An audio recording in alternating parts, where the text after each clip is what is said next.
Naša dejavnost se tako hitro spreminja, da tako kot je bilo leta 2006, ko sem začela s tem poslom, je zdaj ful drugače, a ne. In res rasteš in te tudi sam poklic sili v to, da se stalno usposabljaš, da stalno moreš iti v korak s trendom, da ti loviš pač vse te dogodke, vse te spremembe, a ne.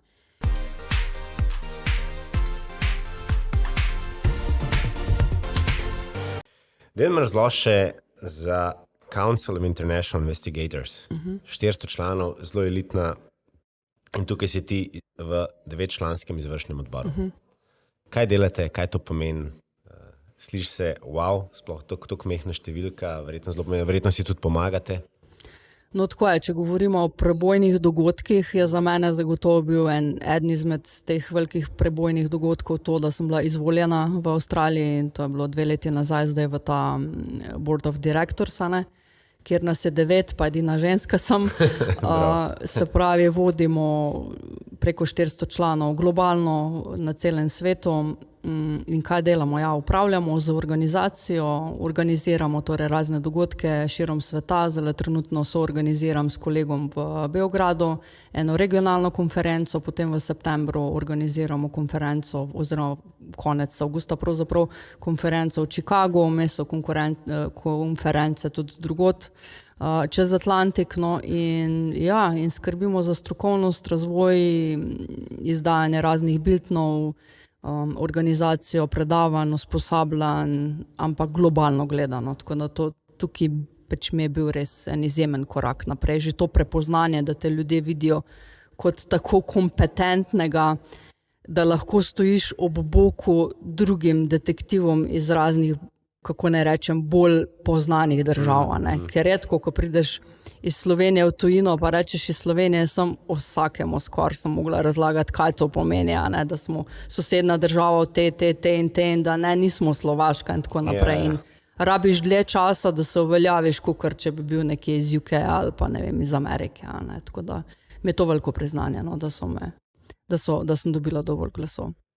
Daj malo še povej, da bojo naši poslušalci vedeli v bistvu to intenziteto. Ti v to elito 400 članov ne moreš priti, če imaš kakršnokoli kazen oziroma preteklost. To v bistvu naredite kar težek due diligence, ne, za vsakega člana. Ja, tako je. Tudi ta board, v katerem sem, ne, zdaj še toliko bolj podrobno vidim, kak je res postopek, a ne, se pravi, kak je postopek kandidature, vem, ker sem se pač torej pred zdaj, mislim, da 15 let odčlanjevala v to organizacijo in je potrebno en kup dokumentacije spomniti. Potrebno je dati razne referenčne, eminentne osebe, ki garantirajo za tebe, in te osebe tudi pač preiskovalci pač iz borda izprašajo. Jih pokličejo, se naredijo razgovori, preveri se dokumentacija, skratka celoten background. In po tem backgroundu v bistvu board razpravlja o članu in se board odloči, ali je dost kompetentna oseba, da bo lahko v tem združenju, torej v Council of International Investigators, a ne. In zdaj sama vidim, da če je kandidat nekdo, ki je sicer dal ta background check normalno skozi, ne, ampak je bilo nekaj, recimo konkreten primer, ni povedal, da je pa, ne vem, 10 let nazaj imel prepoved približevanja, ker sta imela neke dispute z preteklo partnerko in se to tekom preverb ugotovilo, je kolega ugotovil, a ne, mi glasujemo in rečemo, mislim, da to ni oseba, ki bi bila primerna za to združenje, in ga odklonimo. Se pravi, naša prosta presoja, da to presojamo. In delamo na kvaliteti, ne delamo na kvantiteti, in zato mi je to združenje tako pomembno. Se pravi, smo preverjeni, smo certificirani in zaupanja vredni, res na najvišjem možnem nivoju. Super, pa s tem v bistvu ti tudi Slovenijo postavljaš na globalni zemljevid, ko si v izvršnem odboru, tako da hvala. Zagotovo, ja, ker vsakič, ko grem tudi na kak dogodek v tujini, nesem seboj vodiče v Sloveniji, tudi tukaj sem organizirala že 2 mitinga, tako da ja, zagotovo sem promotor države tudi v tem kontekstu. The best. Daj mi povej, Američani dostikrat pravijo temu aha moment. Kaj je bil tvoj ta aha trenutek v karieri, ki si rekla, to je to. To hočem delati, v tem uživam in to bo moje življenje, moja kariera. Je bil kakšen projekt, je bilo kaj tazga? Mislim, po mojem, že v tem poslu, že od samega začetka, ok, sem rekel, to je to. Ne. Je pa tako, ne, ko pravijo, da ne bi nekje na 7 let menjeval kariero, je tako, da se pravi, svet se hitro spreminja. In v skladu s tem tudi naša dejavnost se tako hitro spreminja, da tako kot je bilo leta 2006, ko sem začela s tem poslom, je zdaj ful drugače, a ne. In res rasteš in te tudi sam poklic sili v to, da se stalno usposabljaš, da stalno moreš iti v korak s trendom, da ti loviš pač vse te dogodke, vse te spremembe, a ne. In tukaj se nikoli nisem niti spraševala, mogoče pa to, ne vem, ne bilo zame ali pa bi kaj drugega, tako da imam skozi ta moment, bi rekla, no, ne bi mogla karkoli izpostaviti, lahko pa bi, oziroma definitivno bi ravno to tujino, ne. Se pravi, ko delaš tukaj, recimo se ti ponudijo oziroma gledaš navzven, kaj še narediti, kam iti dalje, tukaj si dosegel nek plafon, gledaš ven, kaj se dogaja. In ko prideš v taka združenja, tukaj je bil moment, ok, drugi delajo to, kaj od tega lahko implementiramo doma? Kaj od doma lahko implementiramo tukaj? A ne, ker tudi grem, recimo, zdaj sem bila pretekli mesec, sem vodila izmenjavo v Pragi in smo se tam pogovarjali, ok, kolega, mi delamo v Sloveniji tudi tako, kaj lahko implementiramo tukaj, a ne, in se dali tudi ene stvari pač dogovoriti in dati nasvete in nastavke, da bo lahko oni delali naprej, a ne. Tako, no. Če recimo pogledava zdaj tvoj poklic, detektivka oziroma detektiv, koliko pomembno je za neko mlado osebo, ki bi šla v ta poklic, potem tudi ta aspekt tujine? Ker ti si bila v bistvu že zelo hitro, si upela v tujino, hitro si šla raziskovati, povezvala, odkrivala, usposabljala in tako naprej. Ja, v tujino sem bila leto ali 2 celo v branži, no, ko smo Detektivsko zbornico Republike Slovenije včlanjevali v Mednarodno zvezo združenj detektivov, ne. Se pravi, kjer se pa ne kot posameznik včlaniš, ampak kjer se zbornice pa združenja včlanjujejo, a ne. Tako da to sem že takrat naredila, no, s takratnim predsednikom sva ta postopek uspešno izpeljala, kandidirala in smo se potem tudi včlanili, a ne.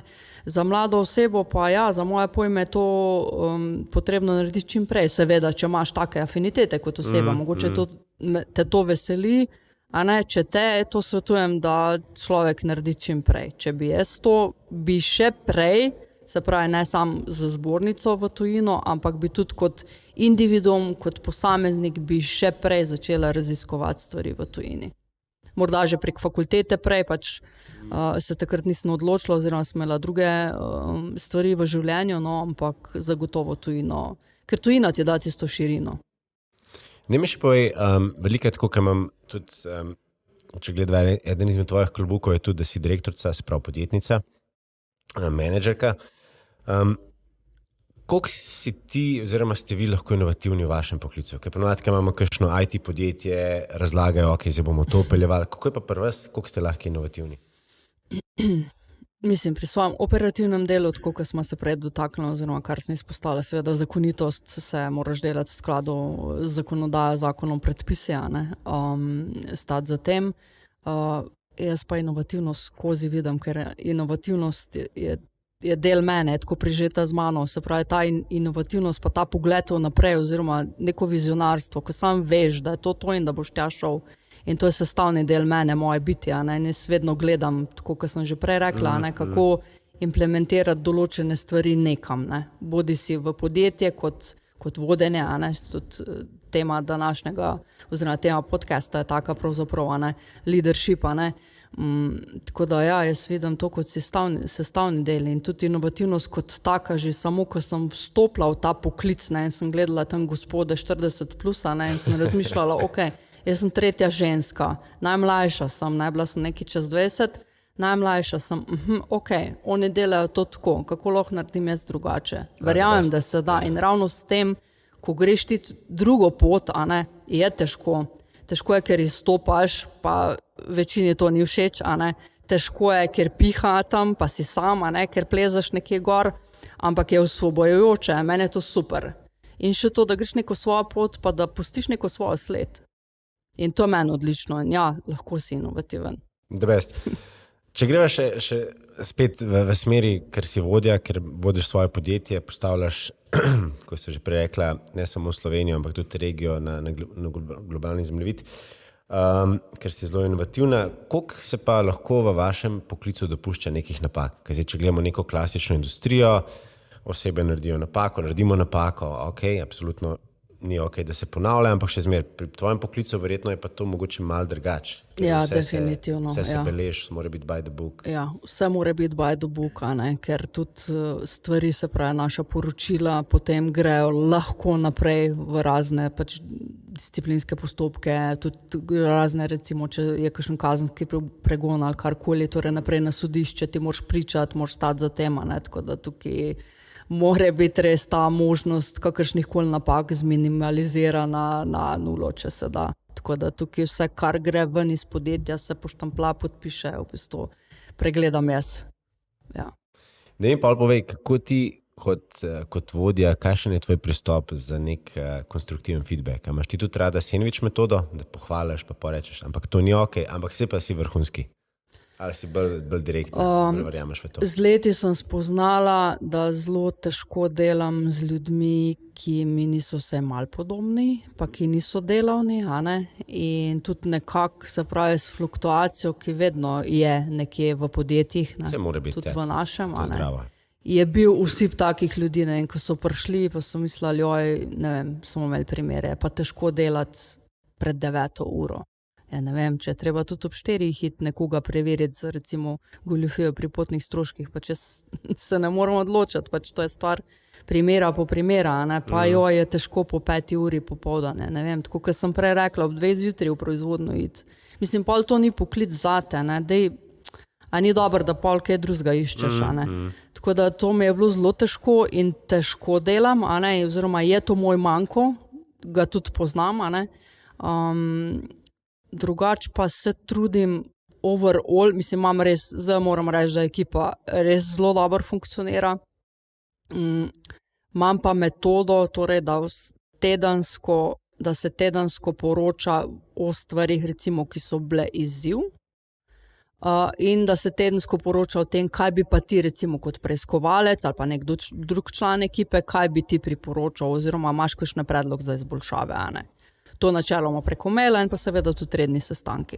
Tako da komunikacija je tista bistvena, ki pa mora biti odprta. Se pravi, iskrena odprta, tukaj pa sem jaz, kako bi rekli, mi pravijo, da mi manjka diplomacija, kar tudi včasih je ok, ker jaz ne morem držati stvari v sebi dolg časa in jih povem, težko jih pa z nekim filtrom povem, kar tudi ni moja močna točka. Dobro, včasih je bolj biti brez filtra, pa je to. Deva se dotaknem, če to me je zmer zanimalo, in sicer danes imamo poplavo socialnih medijev. Ogromno je nekih stvari, ki jih ljudje objavljajo, sploh ta generacija ki je trenutno ena največjih generacij. A bi dala lahko kakšen nasvet vsem mladim podjetnikom, mladim staršem, starejšim staršem, kakorkoli, kaj narediti, ker se pravi ta generacija otroci enostavno nima več, ima vse se objav in vemo, da enkrat, ko je objavljen, je potem.